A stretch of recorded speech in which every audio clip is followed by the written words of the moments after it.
Il y a urgence pour la santé dans notre pays. C'est une urgence qui ne peut se résoudre que par 3 moyens : une formation accrue des soignants, une meilleure régulation et une gouvernance sanitaire beaucoup plus décentralisée, démocratique, donc réactive et efficace. Les fragilités en santé de nos territoires se multiplient face aux effets du changement climatique, de la 6e extinction de masse et de la pollution massive de nos environnements. Les canicules ravagent notre pays.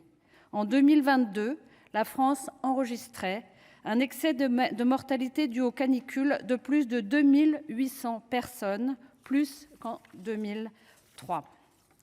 Les épidémies de zoonoses nous guettent avec la colonisation des moustiques tigres et leur transmission de maladies, les pollutions de l'air, des sols, de l'eau et même de la cathédrale Notre-Dame de Paris, qui verra bientôt 400 tonnes de plomb s'abattre à nouveau sur elle, cause perturbations endocriniennes, cancers, maladies neurodégénératives et morts.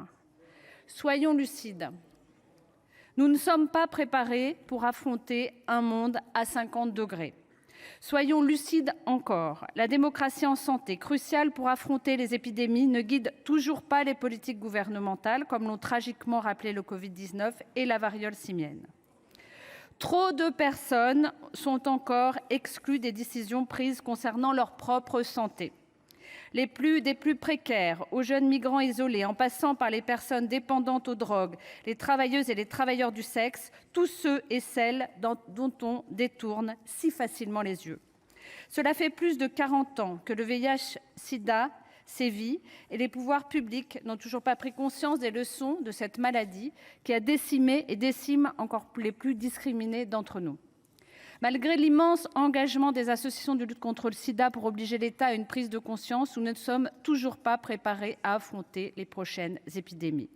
Enfin, alors que la population française vieillit, le nombre de soignantes et de soignants diminue. Résultat de 40 années d'austérité et d'impréparation. Partout en France, et même à Paris, les soins deviennent inaccessibles, et encore plus dans les territoires ruraux.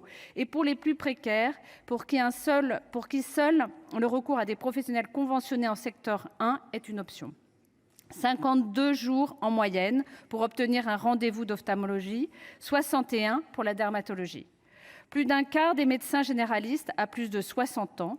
Disons-le clairement, sans changement majeur, les années qui viennent s'annoncent extrêmement difficiles. Que faire ?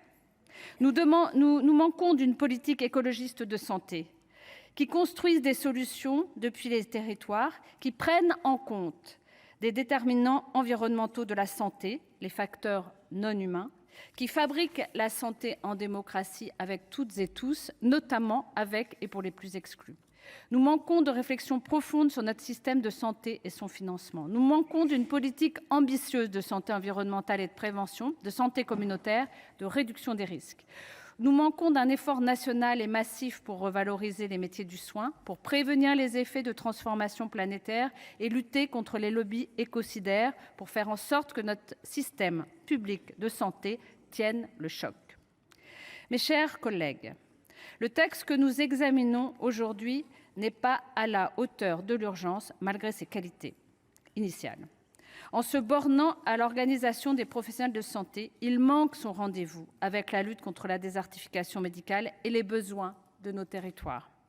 Cette proposition de loi comportait pourtant quelques dispositions qui allaient dans le bon sens : la réforme de la démocratie sanitaire locale, l'élargissement des pouvoirs de délibération des conseils de surveillance des hôpitaux, la régulation de l'installation des médecins.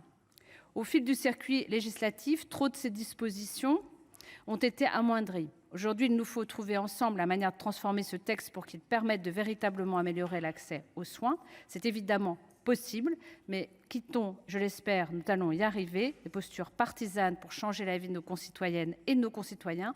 Nous en avons besoin, il y a urgence. Je vous en remercie.